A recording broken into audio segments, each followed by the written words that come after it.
Good morning, good evening, or good night, whichever one it is for you. Whichever one it is, I'm very glad you're here to join me for this week's video because today I am going to be talking about some long classics. Classics where you can really sink your teeth into them, where you can get lost in these worlds and really have so much time to become invested in these characters. In my opinion, these are all the kinds of books that are well done. Long books. There can be long books that just feel like long books, like they are too long, not well edited, not well done, in short. But that is not the case here. In my opinion, these are all books that are incredibly good, that all have something really worthwhile to say, books where you can really feel for the characters, that have philosophical insight, psychological character studies, and that just overall, in my opinion, are great representations of why long books are so precious. Because in my opinion,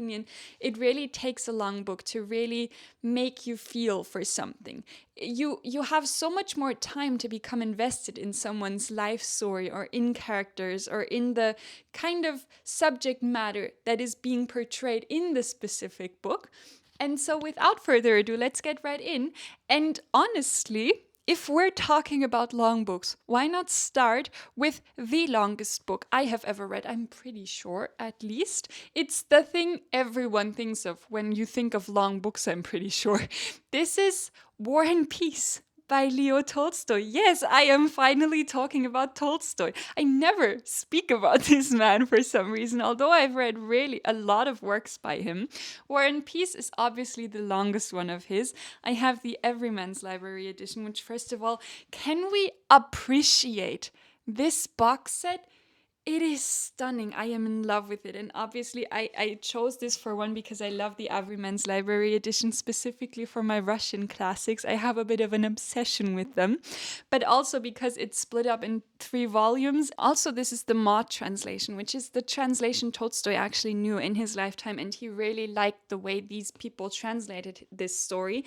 And so I thought, why not go with this one? Because if Tolstoy liked the way this represented his work, then of course, I think it's gonna be representative of what he was trying to do. To make it really short, because War and Peace is one of those things, how do you summarize a book that is over 1,000 pages long? This is a mammoth just in subject matter itself and in characters. There are so many characters here. War and Peace is the story of Russia during the Napoleonic War. We follow soldiers during the battles, the different kinds of battles leading up to the war and during the actual war. And we also follow families, predominantly noble families. Tolstoy really did focus on the nobility, and I think that's what he does best, because when Tolstoy attempts to write about peasants, that in my opinion doesn't ever really go very well. But as long as he sticks to the things he knows, it's all good. And he writes about this really complicated, interconnected net of noble families in Russia. Mainly we're switching between St. Petersburg and Moscow, and the families that are living there, all rich families, interconnected in the most complicated ways, as with any Russian classic really. But this is so much more complex than most of the stories, just because it's so much more wide-ranging. A lot of these family members, the male family members, are the soldiers we're gonna follow on the front. It's always interspersed after every book, because this is split up in different kinds of books. We sort of get Tolstoy's war philosophy, life philosophy, but predominantly pertaining to war. That is really interesting. There's things here specifically pertaining to the psychology behind war that I found really fascinating. It kind of sometimes reminded me of The Art of War of Lao Tzu. Of course, this is the 18th century. There's gonna be some differences. It did get repetitive at some point. So to me, this is one of those examples of overall, this is an incredible story. I think some of the interspersings of Tolstoy became a bit repetitive, but that's really all, because I think where this book shines is, for one, the characters, because Tolstoy did something that I find quite cool. He never invented characters, or very rarely. He took people he actually knew and he made characters out of them, which means his characters always feel very vivid and they feel like real people. That is really important for a book like this that follows so many different characters and so many different storylines. Also, surprisingly to me, the parts at the front were maybe even more engaging, because not only was there so much psychology behind how war works, and some of those things seem very counterintuitive, at least to me. I hadn't thought about them like that before, and Tolstoy really made me think about some of these things very differently, which I always welcome.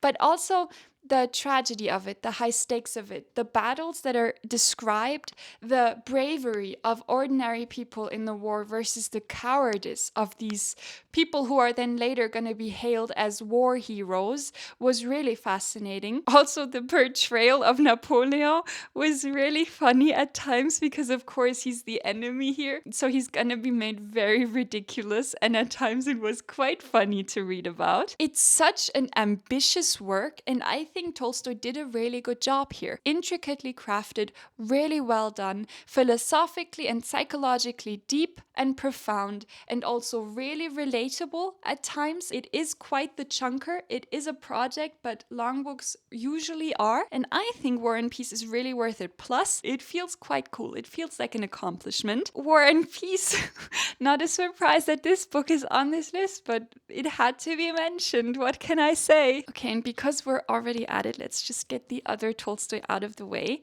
because of course I have to also mention Anna Karenina, which is the story of predominantly two relationships, two very different relationships. You have one which is very much the traditional kind of relationship, the relationship trajectory that is societally accepted, that is very ordinary, probably a very good representation of how wealthy people made matches at the time. Levin is Tolstoy's most autobiographical character. There's a lot of his own life philosophy in here, so that's really interesting to read about. Most of the time, Levin is a really cool character to follow. He's a very precious kind of man. The other relationship, the relationship that gives this book its name, is a relationship that Anna Karenina, our main character of sorts, finds herself in. To me, the main characters of this book are Anna Karenina and Levin. I don't think Anna Karenina has more of a role here than Levin. It's really interesting because these two relationships are so different, and one is really societally acceptable and normal, the other is incredibly scandalous and unaccepted. Anna Karenina is such a great social commentary because this is a woman who does not comply with societal expectations and who is therefore alienated, who kind of destroys her life because of a relationship. That is so sad to read. This is a really sad book. It's incredibly dark, but in my opinion very important. It also touches a lot on the topic of divorce, which at the time this was written, in the mid to late 18th century, is a very controversial topic. It's one that's not written about very often, specifically not in this complex of a matter. So I really appreciated it for that. It's also such an intricate study of these characters. There are some relationships here that really surprised me. There's one Anna Karenina has with her sister-in-law, which I really, really loved, and I found that so fascinating. And at some points, I was really surprised because I think Tolstoy wrote these women as well as a man probably can. It's also really well written. It's shorter than War and Peace, but it is still quite long. It feels much more fast-paced, in my opinion. The story is much more contained because it's a very domestic kind of drama. It's Anna Karenina. I don't know. Just read it. It's really good. I highly recommend. Another really good one is Great Expectations by Charles Dickens. This is the story of Pip, who is in very Dickensian fashion an orphan, and he is taken in by his sister and her husband, who, the sister specifically, is incredibly abusive and she's really mean to him, and he has an incredibly difficult life. Through circumstances, he has the expectation of becoming wealthy, of inheriting a lot of money. That leads to a very interesting character development in Pip, because he goes from being really poor to thinking he's going to be really, really rich. The way he lives his life from that point onward, you kind of want to shake him at some points, but it is well done because it feels realistic. And Pip is a very successful main character because you feel for him. You want the best for him. He has complex and complicated but nice relationships with the people around him. It's interesting to follow. It's engaging. You want to know what happens to this boy. Also, there's this one other storyline of this woman who is basically stuck in time. She's this wealthy woman living in this house, and all the clocks in her house are stuck at a certain time, and she's basically stuck at the point in time where she was left at the altar, living in the grief of that loss of love she experienced when she was still very young. She decides, because she has experienced this huge loss, this huge betrayal by this man in her past, that she's going to use this beautiful young girl that she has as a relation to train her to become her revenge on the male species. These two characters are going to become involved with Pip and Pip's storyline, and that's going to lead to so much complication and so much conflict, and at times you're going to be so frustrated with this story, but in the best way, and it's so purposeful. It's equally as funny, sad, heartbreaking, and heartrending. It's just perfect. It's Dickens at his best. The descriptions, the characterizations, the plot, the pacing, everything is tippy-toppy. It has such a special place in my heart. That is Great Expectations by Charles Dickens. Moving on. This is Independent People by Halldór Laxness, which is the story of a man who lives in rural Iceland. He's a sheep farmer, and he is obsessed with the concept of independence. He wants to live his own life without being dependent on a single person. In itself, that is a very relatable idea, because he grows up very poor. Everything he has in his life, he's had to fight for. But that causes him to be a very disillusioned and a very stuck in his ways, stubborn kind of man. That wouldn't be a problem if he didn't go on to have children, because he has a family and he treats both his wife and later his children like just scum. They suffer constantly because of his refusal to accept any kind of help, because of this obsession with independence he has. He really sabotages every aspect of his life, and he destroys the lives of his family. I would describe the main character here as a cynic. He's a very negatively thinking kind of person. Because of what Laxness does, that means the entire story is sort of told through that lens. Later on, we get to hear from more of his children. It loosens the story up a bit, but it stays very sad and disillusioned with life. This kind of storytelling is really fascinating because it is quite hard to read. But if you keep an open mind, and if you stay with this story, and if you let yourself be taken on this journey, I think it's a very special one, because I think the whole motivation for why this character is the way he is so realistic. It's the best kind of social criticism, where you kind of get so frustrated with this person, where you are personally hurt by the way this person has turned out, but then you get to question why have they turned out the way they have, and then you get to realize, oh, it's because society is shit. Laxness is just brilliant. Even though this story is so hard to read and disillusioning, there is still so much poetry, so much connection to the country, to Iceland. It's different from the other small towns that Laxness writes about, because he makes every single book feel like it has its own identity. I highly recommend. This is the perfect kind of read, specifically for the later months, or if you're lucky and have a bit of a gloomy summer like I have been having, then this is also perfect. You can actually read them whenever, but to me,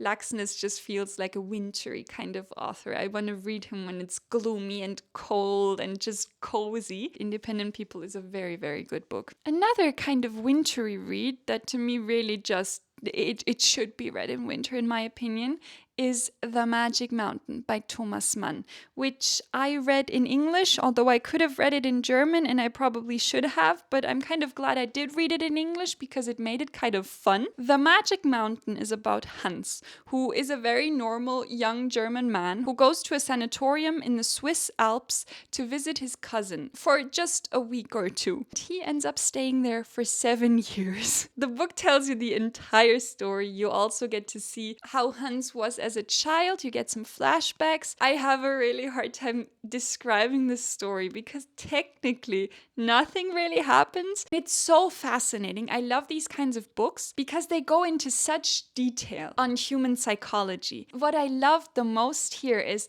this explores what happens if you have a group of people who go to a place that is entirely isolated. This sanatorium is miles and miles away from any kind of other civilization. So the only people you are with are fellow sick people and doctors and nurses. And that creates a very specific kind of climate. Psychologically speaking, that has a lot of influence on the way you feel yourself. That is so interesting. These patients get together and have these really fascinating conversations. They come from all over the world. They have all sorts of social backgrounds. That makes for some of the most insane philosophical discussions ever. It is quite slow moving though, and it is the kind of book that is gonna be a hit or miss for people. But if you are into psychology and specifically philosophy, then you are gonna love this. One thing that made this book unforgettable to me and that makes me love the fact that I've read it is how the concept of time is explored here. The Magic Mountain, a chunker, but one that might be very, very worthwhile. Okay, we're just gonna talk about it because I have to.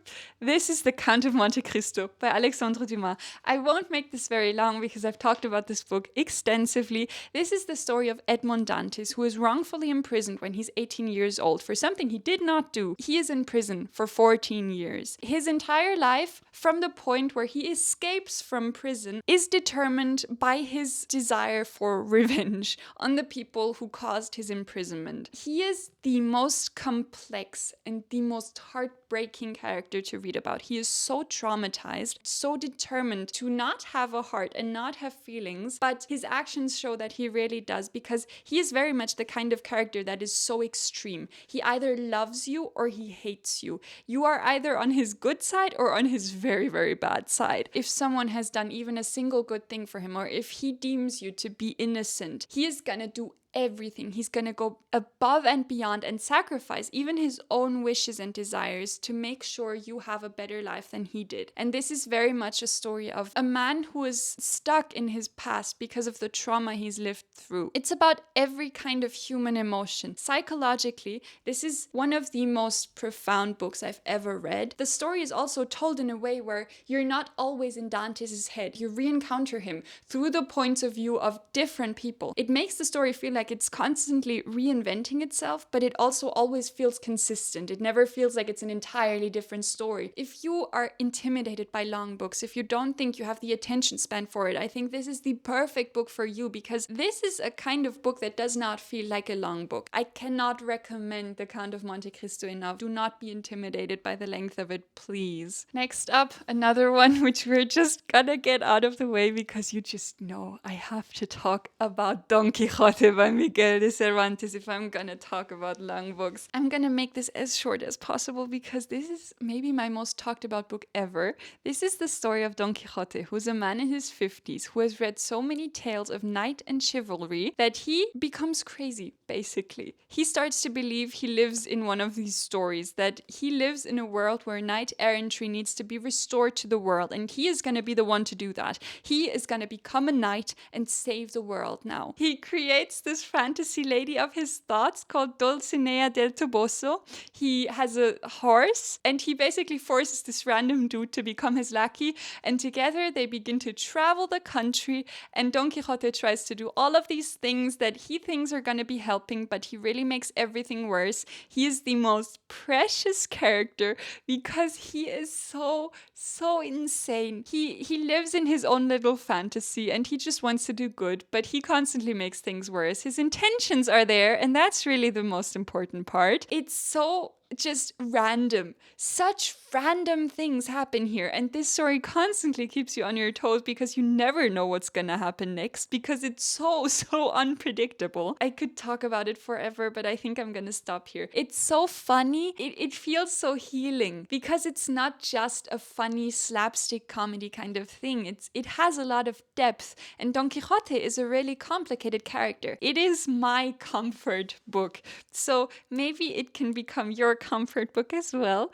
I think you should should definitely give it a try. Actually, another Dumas, which I should have probably talked about before Don Quixote, but oh well. This is the Three Musketeers, which is actually inspired by Don Quixote. It's the tale of D'Artagnan, who goes to Paris to become one of the king's guards. The Musketeers, that's what they're called. And he becomes involved in a world of political intrigues, of constant duels and fights, of war and of love. Sometimes you cannot believe what goes on here. It really feels like the kind of story that is inspired by Don Quixote. And D'Artagnan is kind of described as a younger Don Quixote, and he does really feel like it. To me, nothing will ever compare to the beauty of Don Quixote, but this comes quite close. Yeah, it has about 700 pages, so short isn't exactly the right term, but it is one of the shorter ones in this video. It's so funny. It's heartfelt as well. There's so much loyalty here. Loyalty is really the main motive here because these musketeers, they will do anything for each other. And that story of just this unconditional love and brotherhood is really cool to read about. It's a really, really entertaining story. The Three Musketeers proves that the Count of Monte Cristo is not an outlier, that Dumas is just an incredibly good writer. Also, this is, you can't really tell because it's missing the just dust jacket, but this is Crime and Punishment by Fyodor Dostoevsky. I could have talked about the Brothers Karamazov or The Idiot, but both of those books I've spoken about quite a lot, and so it's just so I'm not too repetitive because I have repeated myself here quite a bit already. I thought, why not highlight Crime and Punishment? This is the story of Raskolnikov, who is impoverished and who decides that the right thing to do is murder a lady who is basically his pawnbroker. And he sort of just convinces himself that that is morally correct. Doesn't make him a bad person at all because there's a reason for it. He commits the senseless act of murder, and the entire book is his unraveling afterwards. A really great starting point for Dostoevsky because, first of all, of course, it's really popular for a reason. It is fast-paced, it is engaging to read, it's not as long as his other books, it's not as complicated as his other books, but it contains most of the brilliance of Dostoevsky's writing. It's written beautifully, there's a lot of psychological depth, there's also philosophical insights, the character relationships are incredibly interesting to read about, and the main character is one of the most complex and intriguing main characters to read about. To me, the reason he unravels feels like a bit more than just him feeling guilty for what he's done and feeling paranoid that he's gonna be caught now. I think it's much more complex than that, and I think there's so much more you could read into this. I think Dostoevsky did a lot more here than most people believe. I won't go into it here because I think that really highly goes into spoiler territory, but it's just a really complex insight into this man's unraveling. It's a perfect representation of Dostoevsky, especially for beginners of Dostoevsky. It's also a good introduction into Russian classics in general, because I think this is just one of those representations that show you that Russian classics really don't have to be as intimidating as people make them out to be. So I thought, why not mention this one among all of these chunkers we have here? That is Crime and Punishment. Last but definitely not least is The Lord of the Rings by J.R.R. Tolkien. I'm only holding up the first of the 3 volumes. It is one book, but these are split in 3 volumes, at least in the edition I have. But I was not gonna hold up all of them. I'm very sorry. That's just gonna get so tiring with my little noodle arms. The Lord of the Rings is one of the most special books to me.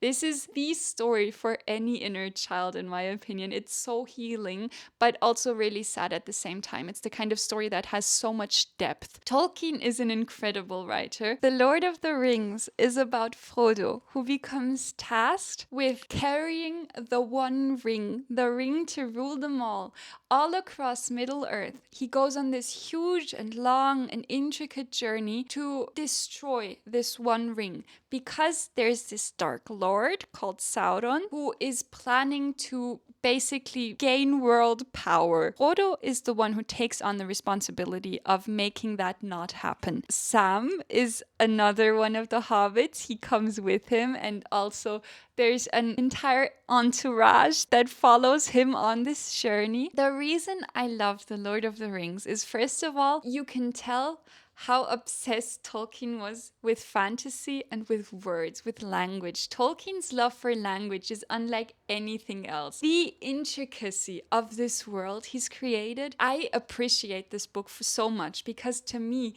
this is the perfect representation of the fact that you do not need a romantic love story to make a book about love. Because to me, love is the quintessential motif here. Love for the place you live in, the earth you inhabit, the people you are around. Platonic love, familial love. It portrays the difficulties of being a hero, how being a hero is a really tragic thing. It does that so well, and in such a I could go on and on. I feel a ramble incoming, so I'm gonna stop myself. But all in all, this is just the perfect story. Nothing here should be missing. Nothing here should be edited out. It is a masterpiece. It is one of the best works of literature ever created. It is one of those stories I will always be rereading.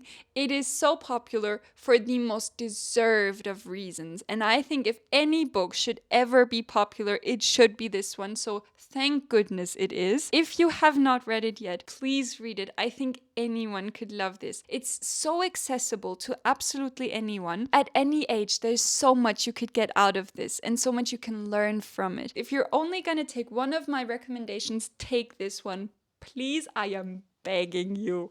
Of course, you're free to do whatever you want, but if I could have a say in your reading habits, then this would be my urgent recommendation. And with that, that is actually all. Those were all of my long book recommendations. I hope you found some new ones, maybe. I tried to put at least some in here that haven't been talked about as much, at least from what I know. I, of course, have so many more I could talk about. So if you want some more of these, let me know. I can always provide you with more recommendations. If there's one thing, then it's long book recommendations. I read so many of those. Thank you so much for being here. I am very grateful. You are always here to listen to me ramble about books.